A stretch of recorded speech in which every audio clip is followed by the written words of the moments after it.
So welcome back to our virtual tour of Israel, week 7. So we are over the halfway mark here for our. Starting to feel hot in Israel. I know, yeah. It's getting warm. It is. Look, if we were there, actually, what this week it's going into the. Isn't it going into the 90s? So yeah, that was like every day. That was every day. It was 90 something. So that's that. We do have today noodle kugel. Look, I can't even say. I can't even say. You can't even say noodle. So there's no way that I'm going to be able to pronounce the Hebrew pronunciation. So it's a traditional Ashkenazi Jewish baked casserole made of egg noodles, eggs, and fat products. Apparently, like the traditional manner. Yeah. It originated. Cheese and butter. Wow. It originated in 16th century Germany and France, evolved with the migration of Jewish communities across Eastern Europe, and it remains, for some reason, a staple at holidays and Shabbat meals today. Mariah, Me. are you Ashkenazi Jew? I am. At least like 0.5%. My dad is 1%, and so I'm like, I've got at least 0.5% in me somewhere. So, as we take a look at our site list. Whenever we move over to the map, you're going to notice that it's a little bit eclectic and say a little bit kind of all over the place. However, we do also have a kind of a theme running of Abraham and then the Philistines. And so you're like, that's sort of an odd combination there. And again, if you look at the map, you're like, wow, we're really going all over the place here. But if you, again, just placing us in the nation as a whole, so we're going down from Jerusalem, and for the next few weeks, we're going to be down in the southern area. So we're coming off of the edge of the Dead Sea, and we're going down to sort of the southwestern. Like I have to. I don't know why, but I have to. I have to completely turn myself around and orient myself to the map. Oh well, there we go. So, and the next week we are going to start moving north back toward the city of Jerusalem. So, our first site here is Beersheba, or in your Bibles, you'll probably see this as Beersheba, and that's how you probably pronounce it inside your head. But most of the maps call it Beersheba, and why is that? Well, that's because whenever you translate Hebrew to English and you're saying the words out, if you're saying Hebrew words out loud, it's a BV noise, and so when they transliterate it, so if you're looking at Hebrew words and they're transliterated, they're not translating, they're transliterating, and so they're just writing the way that it sounds. People pick, they're like, I'm going to put a B, and sometimes people are like, I'm going to put a V, because there isn't an English word letter that is the BV noise, and so they just pick one. We can't say You gotta like vibrate. So that's that. The title Beersheba can either be translated to the Well of the Oath or the Well of the Seven, and it's named so because of a story from Genesis 21, which we will get to in just a little bit. The capital of the region of this is the capital of the region of the Negev, and it's Israel's 4th largest city. A pretty modern city built at the edge of the desert. It's inhabited by 150,000 people from more than 70 countries. It is at a crossroads with Hebron, which we're going to talk about at the end of our lesson today, to the north, and then coastal plains to the west. You saw on the map the Judean desert, and the Dead Sea was to the east, and the Negev region to the south. It's about 50 miles south of Jerusalem, and so it's, kind of out there. It's not really close to the city. About 900 feet above sea level, where 4 different wadis come together, and because there are all of these wadis, the soil is really rich, which makes this region, again, more fertile, which, again, just sort of highlighting whenever I picture Israel, I'm like, desert, but there's a lot of fertile regions. Let's see. So Beersheba is considered by archaeologists to be one of the oldest human settlements in the country. There are a whole bunch of people in the Bible who sojourned in this region. So the patriarchs Abraham, Isaac, Jacob, probably Joshua as well, the prophet Elijah, all of those guys hung out in this area. We'll talk about that a little bit more in the biblical section. The Israelites did settle here after their return from Babylon and Egypt. From the days of the judges, Beersheba was the southern limit of the promised land. And so we talked about Dan as that uppermost limit. So from Dan to Beersheba is that lower limit, approximately 150 miles in total.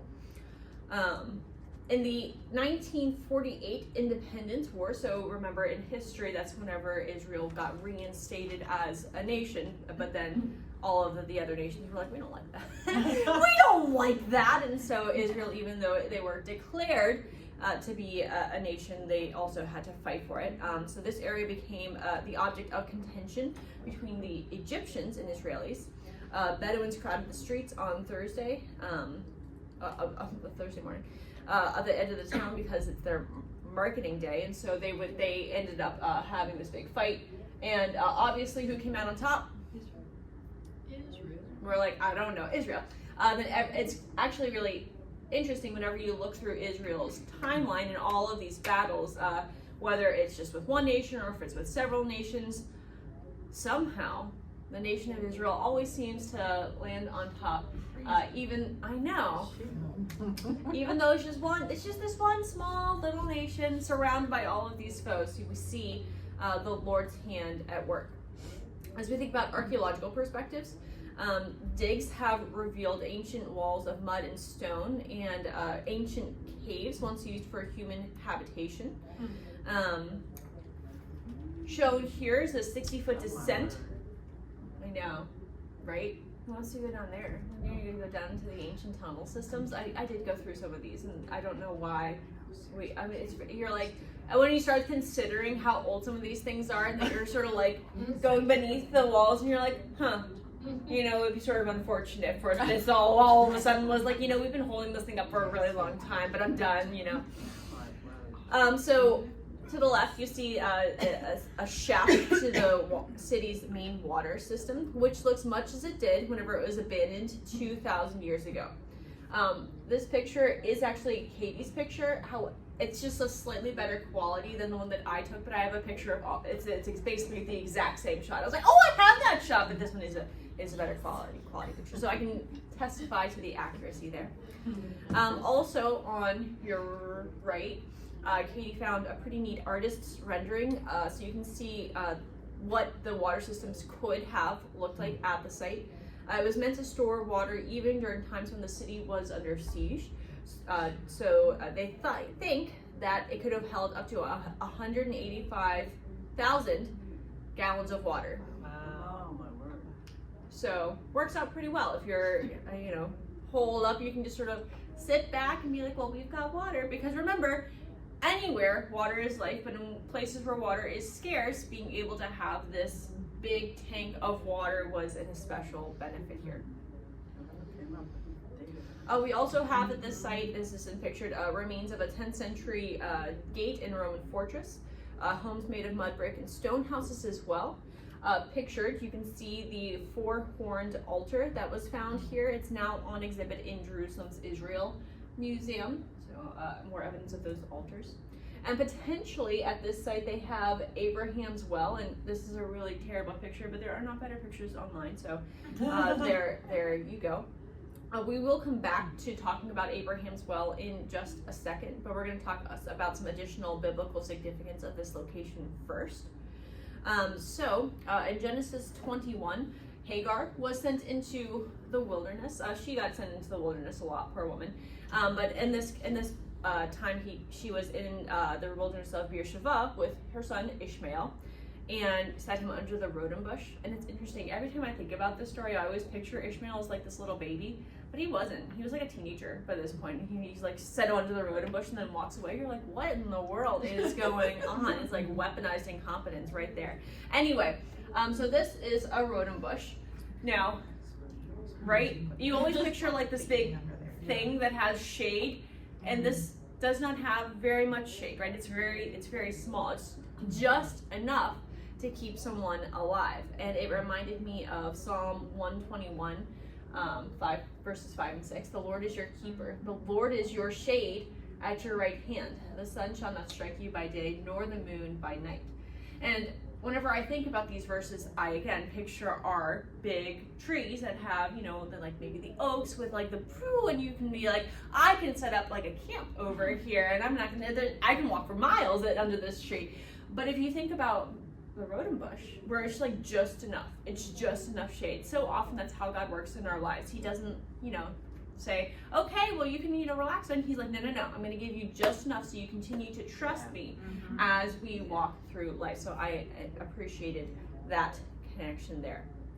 Some additional biblical significance. So this is where Isaac and Abimelech swear an oath because they were fighting. And so, they ended up having an oath of peace. And that's where we get the name, the place of the oaths. So the title, I have to go back up. The well of the oath is one of the ways that you can translate Beersheba. So that's where we get that name. And then in Genesis 46, this is one of the places where God speaks to Jacob. And here he's telling him, hey, go ahead, follow your son into Egypt. And Joshua, this is listed as inheritance of the tribe of Simeon. And Elijah runs here to get away from, I skipped Samuel back. But he ran here to escape Jezebel, which is, again, so whenever we're thinking about, remember, we looked at that map of everywhere that Elijah went. He went from all the way up in the north, all the way down to the southernmost tip of Israel, and then he went off into like Egypt or something, and you're like, oh, and he's just gone. Backing up to 1 Samuel 8, so Samuel's sons, were they good at what they were doing? No. But they served as judges here at Beersheba. And then there's more. But wait, there's more. So now we have Jacob stealing. This isn't on the screen. Esau's birthright. Oh, it's just I don't know where it is. This is where Jacob stole Esau's birthright, and Abraham and Abimelech also swore an oath of peace here. So again, we're seeing some themes. And also at this location, Abraham plants a tamarisk tree and calls upon the name of the Lord, the eternal God. So that's the well that we talked about earlier. And interestingly, the city's emblem is actually a tamarisk tree because of this story. This tree, the tamarisk, is actually so it does grow naturally in Israel, but it doesn't grow well unless it's cultivated. So it's like a luxury tree. It requires a lot of water, and it's not going to grow on its own. The other thing that's interesting about the tamarisk tree is that it takes a long time to grow, like a lot of our trees here in the U.S. It takes up to 80 years for it to grow to maturity. And so, are you going to, and especially in our day and age, if you plant a tamarisk tree, are you going to be able to enjoy its full? No, right? But instead, you're planting it for the future generations. And so if you think about the context of Abraham being given this promise that, hey, you're going to inherit this land, and he plants a tamarisk tree, it's not for him. It's for the generations that he's counting on God to provide for him, and that he's going to also provide for the land as well, which I think is pretty cool. So what a rebuilding power, what's the legacy that we're investing in for future generations. Let's move in a wildly different direction and talk about the Philistines. So let's do it. So Ashkelon is one of the Philistine cities, one of the 5 main Philistine cities, sometimes known as the Philistine Pentapolis.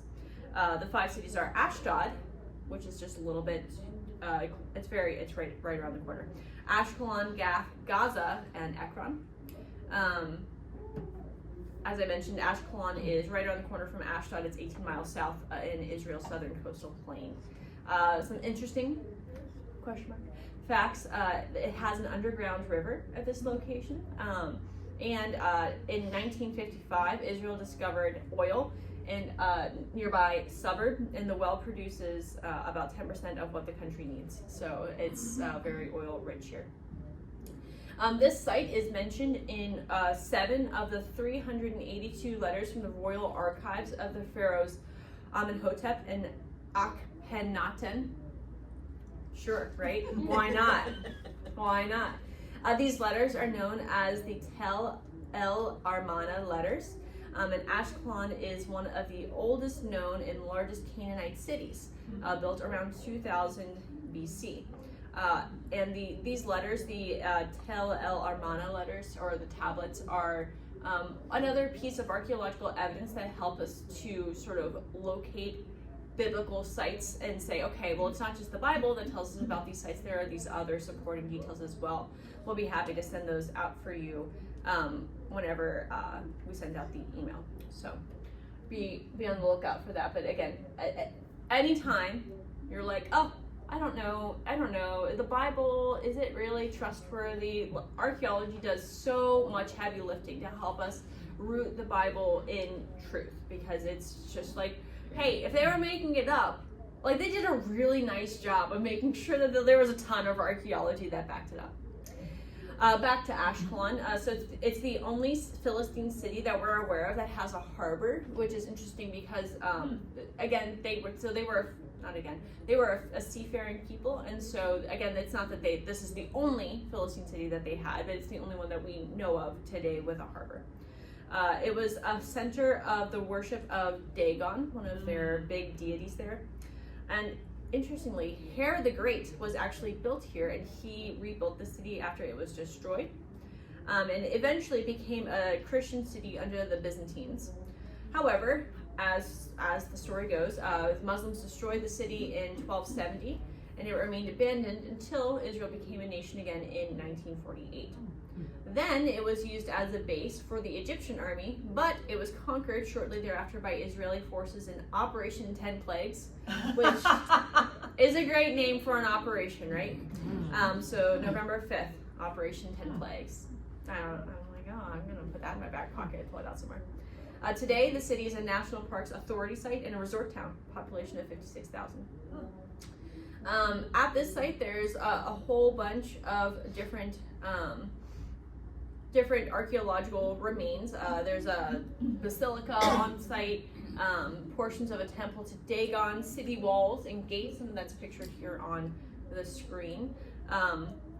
The city gate is dated to 1825 BC, Middle Bronze Age. It's the oldest arch gate known in the world, one of the most valued findings in Tel Ashkelon.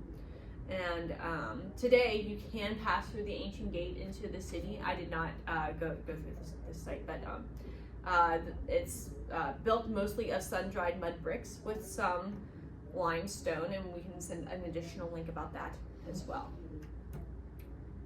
Biblical significance with Joshua, so they had some trouble kicking the Philistines out. So the Philistines were like, "We're gonna stay here," and so they, in fact, kept it. Whenever we get to Judges, Judah does their best to take over, but the Philistines were once again like, "Nope, we got this. This is ours." In Judges 14, this is terrible. Samson's gonna also appear a couple of times in our lesson today. Samson kills 30 men to pay his vow when his wedding riddle was solved by trickery. It's sort of like Gollum and Bilbo. You're like, oh, does that really count? Sorry. In Zephaniah chapter 2, Zephaniah prophesies that the remnant of the house of Judah, who originally were intended to take it, but they did not quite, will eventually inherit this region whenever the Lord restores the fortunes of Israel.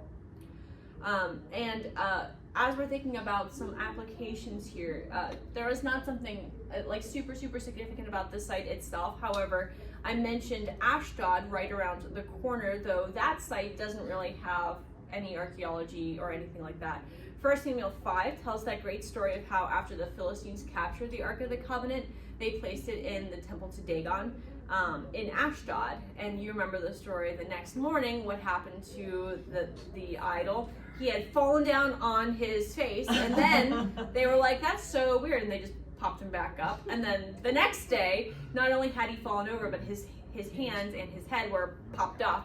And then they were like, you know what, maybe we should get the Ark of the Covenant back because this isn't going so well for us. And so just a reflection that though the Philistines occupied great presence in the land, there's no God like the one true God. And even though he allows for different peoples to be in power, he is still the one true God. So our next site is a paired site, Beit Guvrin and Tel Marisha. If you look on the map, they're basically like boop, boop, right over top of each other. And just so you know, anytime you see the word Beit, you can substitute it with the word Beth, and so that's the word for house in Hebrew. And so it's again one of those pronunciation things. It's just like, well, depending on how you want to mangle your Hebrew today, you can try. You can try, but as you can see on the screen, it is Cave Central, so we'll talk about those. So again, the site of Beit Guvrin is about a mile northwest of Tel Marisha. It's basically a suburb.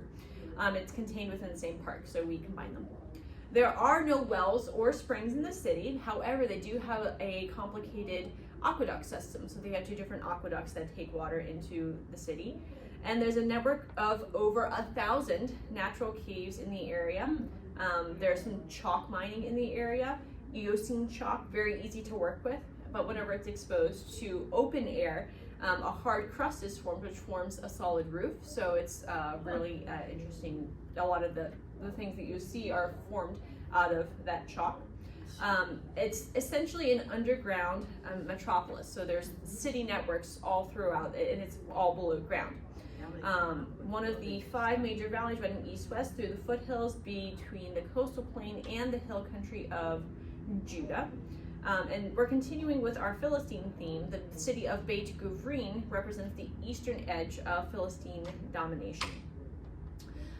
This site is built over an older site called Beit Gabra, which means the house of giants. And so we know throughout the biblical narrative, there's these mention of, these people who are a little bit taller. And so this is one of the sites where that comes from.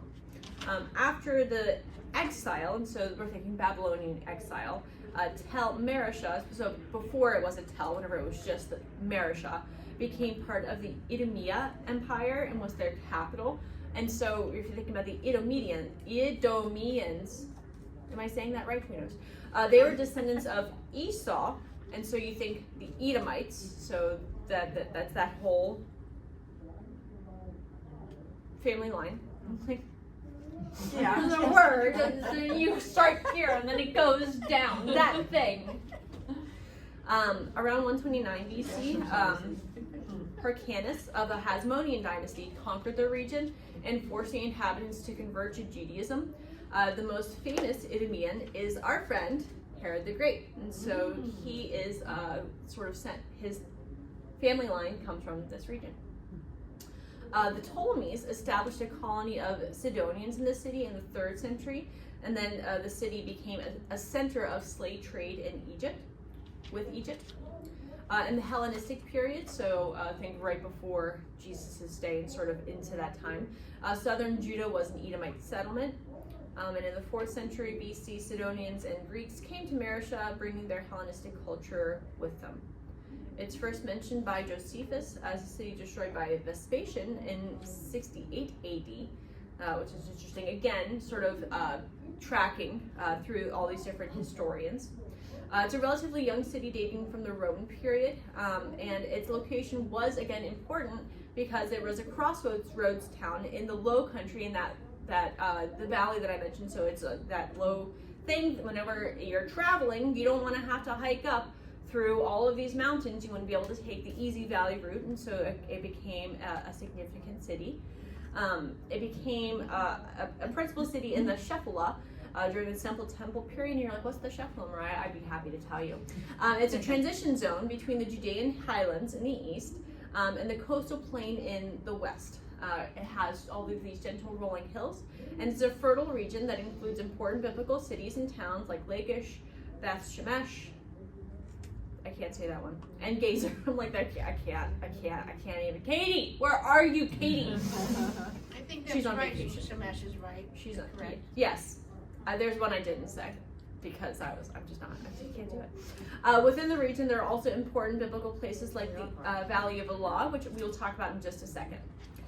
When the Philistines were a prominent people, this zone, the Shephelah, whatever, was highly contested between the Philistines and the Israelites. Years later, the Romans renamed the city Free City, is the translation of the word. Eleutheropolis, or something like that. So that's that. And in AD 200, whenever Emperor Septimus Severus turned it into a major administrative center, that's whenever they said, you know what, we're going to name it Free City. Sure. Amphitheater in the region dates to this period, was used for animal and gladiator fights. So if you're at this site, you can sort of explore some of these different locations. Historians Eusebius, Socrates, and Jerome identify Beit Berean as a center for Christianity in this area, the Shephelah. Some of their first Christian martyrs come from the area, so they have some of these martyrs identified. There are 60 martyrs of Gaza, so they had 10 who were killed, and then an additional 50 soldiers who were executed at the city. All 60 of those are buried at a church in this region. A guy named Peter Absalamus was martyred near the Free City. He's actually noted in the Jerusalem calendar and sometimes associated with crucifixion near Hebron, which we'll talk about again at the end of our lesson. Sometimes they say, no, he was burned at Caesarea. It just depends on which sources you look at. There's a female martyr named Saint Susanna, a deaconess and convert from Judaism, who was sentenced to death for destroying idols under Emperor Julian the Apostate. Wouldn't you love that to be your name, the Apostate? Terrible. And then Saint Justus, in the 1st century, was traditionally regarded as a bishop of the Free City, who died as a martyr. The city flourished until its destruction by Muslims in 796 AD. So as I highlighted, there is that really extensive underground labyrinth of caves, and it has oodles of evidence of habitation, including cave dwellings, cisterns, and burial vaults. One burial vault is particularly impressive because it's an ornate animal frieze dating to the 4th to 6th centuries. There's water cisterns, you can see over there, and little olive press maybe. So, and you're like, well, that's crazy because it's all underground.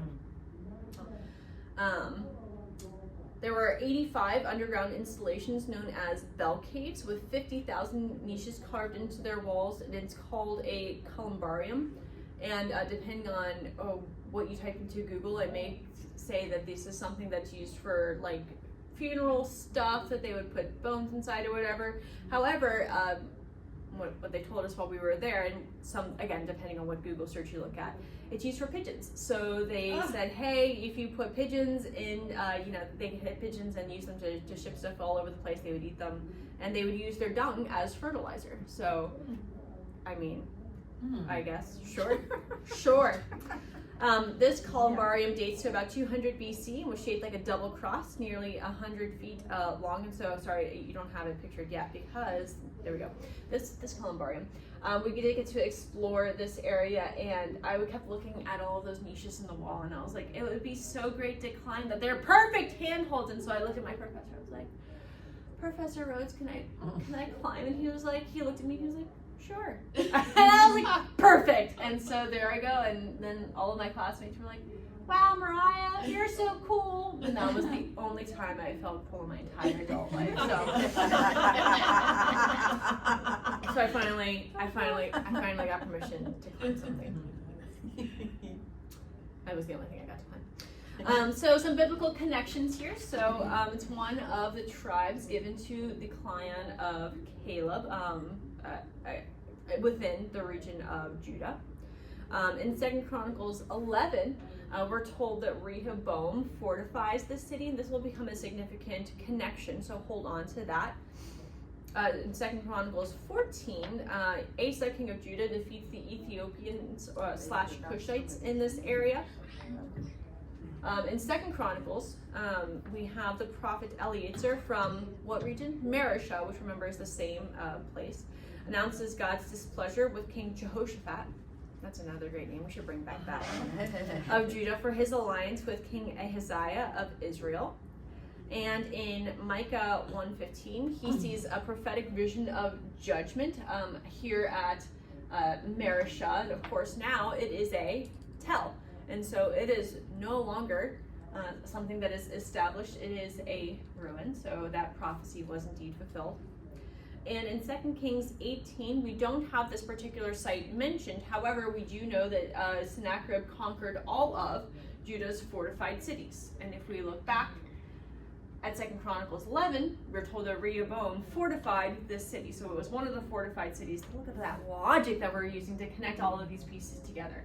So this is one of the sites conquered by Sennacherib whenever he came through and conquered the land. Interestingly, so the annals of Sennacherib are scribed on something called Taylor's Prism. This piece of archaeological evidence was discovered in 1830 by a guy named Colonel Robert Taylor. He was a Brit, good old Brits before they got conquered by the Muslims, apparently. So he discovered it in Nineveh, near modern-day Iraq. And this piece of archaeological evidence lists found campaigns of Sennacherib until the start of his final war against Babylon. And it includes a description of the tribute received by Hezekiah, who was the king of Judah whenever he was battling against him. So that's what's pictured over here, that prism that records cities like Mariah being conquered. So again, more archaeological evidence that confirms the biblical narrative. How big's that? Archaeological.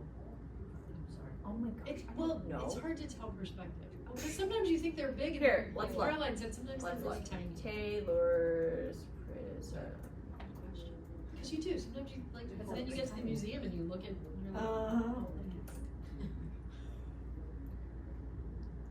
Good. 15 inches high. Oh, okay. It gave it to me in centimeters first, and I was like, Mariah wrote that. I can't. She transcribed. I did, yes. She did that. We won't be able to read This it. is about how big my handwriting is anyway, so. All right, so our next site is the Valley of Elah, which we mentioned earlier in the lesson. It's in, again, the rolling hills of the Shephelah, and it's one of several valleys that run east and west. It's just east of Goliath's hometown, the Philistine city of Gath. Because of its name, it can be assumed that the hillside was once dotted with trees, and you're like, well, what about its name? Elah is the Hebrew term for the terebinth tree, which is pictured on the screen right there. So if you're thinking Valley of the Terebinth tree, you're like, well, probably at some point in history it had a whole bunch of them. Right now, it's not really. You can see from my pictures that it's a lot of fields. It's not. There's no trees in the valley. The terebinth tree is a type of pistachio tree, but they aren't usually cultivated for eating. Which I'm like, well, why bother? Why would you bother? Why would they're like it's a decorative pistachio tree. I'm like, well, that's dumb. So I think it's waste. So it was critical that the Israelite army maintained their position against the Philistines to keep them out of the hill country.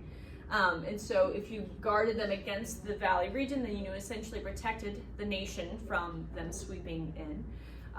Whenever the Philistines, well, on their many launches against the Israelites, and whenever we have the story of David, right? Remember that he was the only one who was willing to accept Goliath's challenge after 40 days of taunting, and his only weapon was a sling. So this is a sling that we got. How authentic is it? I mean, they probably did make it multicolored like this. But the sling was and is considered a long-range and powerful weapon. Judges 20 describes some mighty warriors who used the sling. And there are also Assyrian reliefs showing methods of warfare picturing battalions of slingers, which, again, you're like, oh, David with his sling, and you're like, oh, this little boy. But no, this was like legit, for real, the weapon of choice. Equivalent to artillery divisions in our modern army. So I'll pass this around if you want to take a gander, maybe take it home and try it out. You can. Yeah. I was never confident enough in my abilities to even consider doing that. Too many broken. I know, right?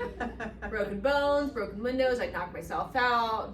We just said if our boys would get a hold of that, it would The whole neighborhood would be in trouble. As we're thinking about biblical connections of this valley, there's not like a whole lot of archaeological evidence here. It's a valley, right? So you're like, oh, goody. But there's lots of biblical connections here. So we have primarily the contest between David and Goliath in 1 Samuel 17. Remember, again, we mentioned this valley is part of the Shephelah, that corridor that formed that barrier between the Philistines and the land of Israel. And so the Philistines lost control of the hill country up north, so Israel's in charge of that territory. And so they tried to come up the Valley of Elah to once again gain access to the land. And so David stopped the Philistines at this valley. Also, fun note, did you ever wonder why David only took 5 stones? Like, why not 6? Why not 7? Number of perfection, take 7. Well, it's possibly because the stones were big and he could only carry so much at a time. This is actually closer to the size of a stone that they would have used at the time. This is a stone from the Valley of Elah. So this could be the stone. You and Caleb could have. We could. 2 of the 5 stones. That's right. That's right. Although I think Caleb wrote more than one home. I brought too many snacks in my suitcase to even. So I was like, I don't have room to take additional stones home here. So that's that. So you never know. There were a whole bunch of rocks in the valley, and it was like you're like, oh, I can see, wow, yeah.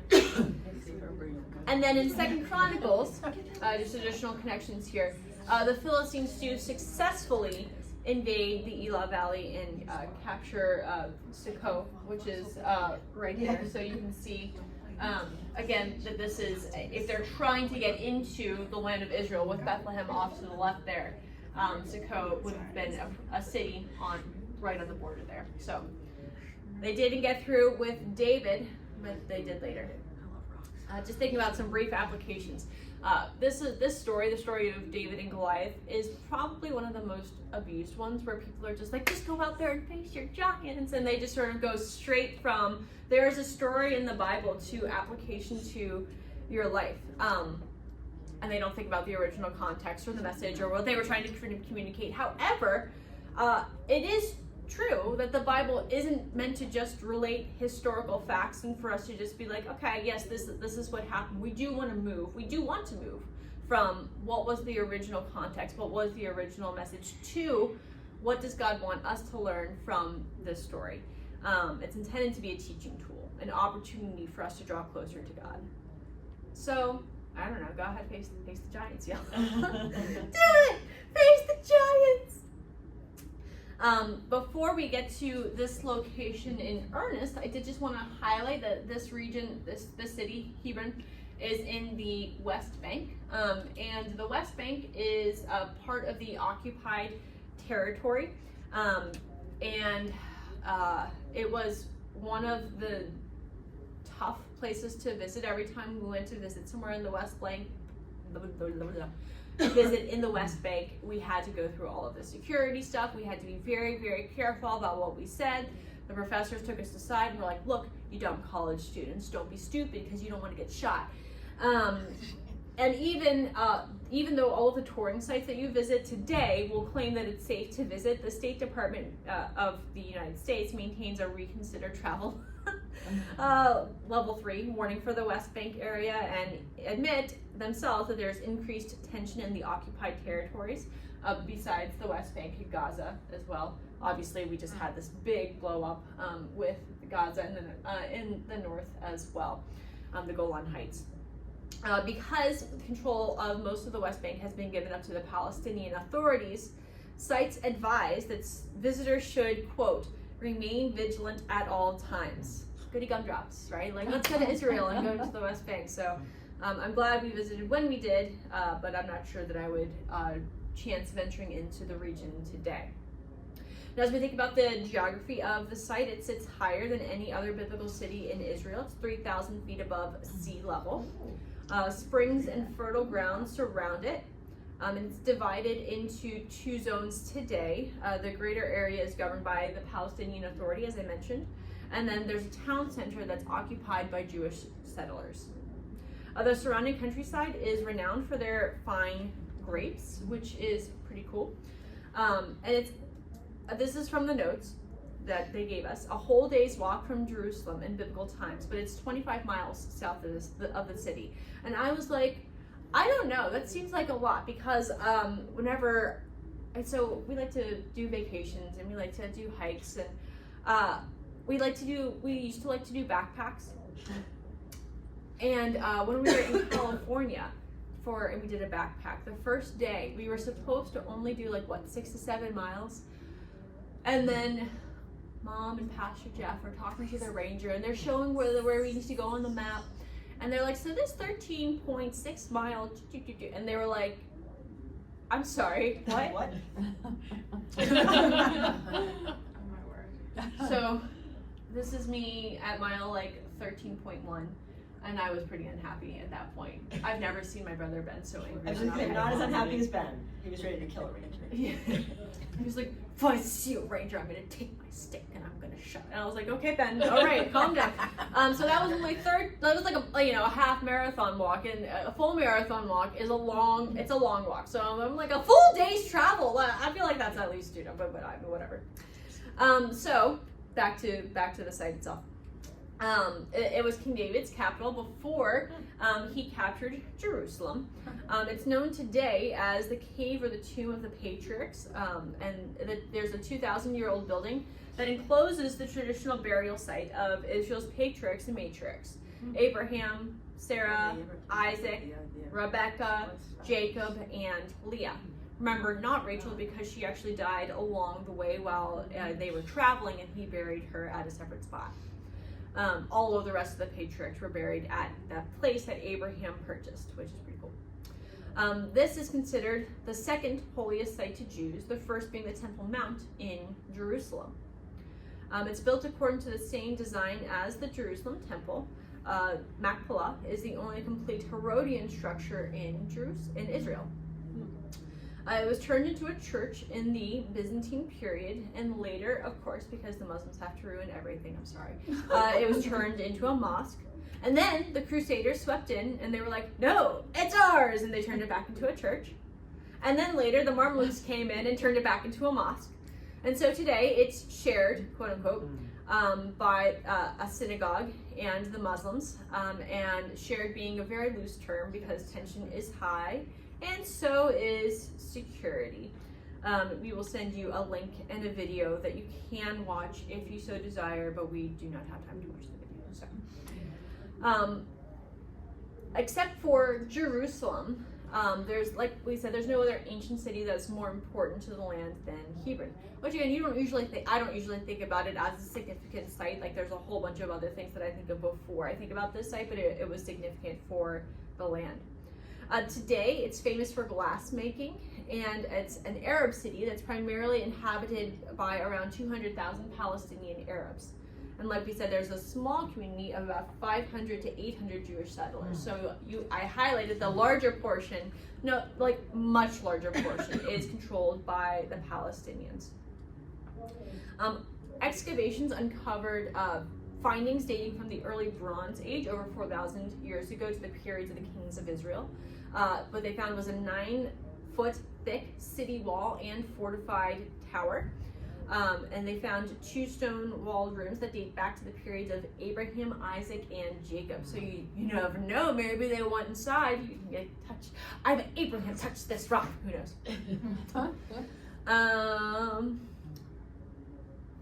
Let's go into our biblical significance. There's lots.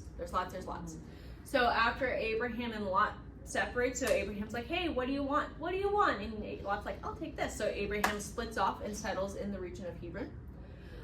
Whenever Abraham is sitting post-circumcision, God's messengers, so we have, the angels of the Lord, visiting Abraham and saying, hey, Abraham, by the way, just so you know, Sodom and Gomorrah, they're about to be on the way out. So that's where Abram was setting up camp whenever that happened.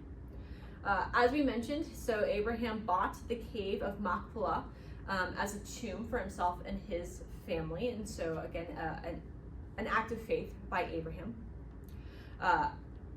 As we mentioned, Abraham died and was buried here along with Sarah. And this is also, Numbers 13 describes that this is part of the land that was spied upon by the Israelites. And in Numbers 13, it describes that the descendants of Anak, the Anakites, live here. And of course, that group is one of the giants groups. And so we have a theme of giants today as well. Joshua describes, the book of Joshua describes how they conquered Hebron, and then in chapter 14, they say that Caleb's clan specifically conquered the city itself and then settled in it. In Joshua 20, it's designated as one of those cities of refuge. So, if you're doing axe throwing and or, if you're playing around with your slings and you accidentally conquer your brother-in-law, oh no, then you could flee to the city of refuge and you would theoretically not be killed.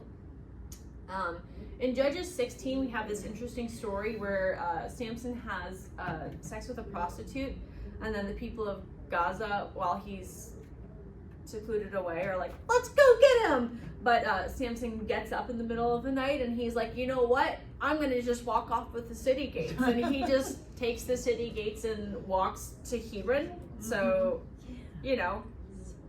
I'm so excited for whoever gets this section of Judges. I can't wait. In 2 Samuel, David rules from this location for the first 7.5 years of his reign. So he's actually set up in Hebron until he is made king over all of Israel, and that ceremony is done in Hebron as well. In 2 Chronicles 11, Rehoboam makes Hebron a fortified city, which we know from the other one means that this was another one of the cities that was conquered by Sennacherib. In 1 Chronicles 26, I did intentionally change the order here. The duty of the Hebronites are described here. It's described, they're officers and judges, quote, for everything pertaining to God and for the affairs of the king. Which I thought was just so interesting, that apparently this group was trustworthy enough that Dave was just like, yeah, you group are responsible for everything for God and the affairs of the king. Can you imagine to have that level of trust? And I was like, oh, what about me? Would I be worthy of that much trust? I don't know. While I didn't visit this location, I do especially appreciate this site because of its significance of the traditional tomb of the patriarchs.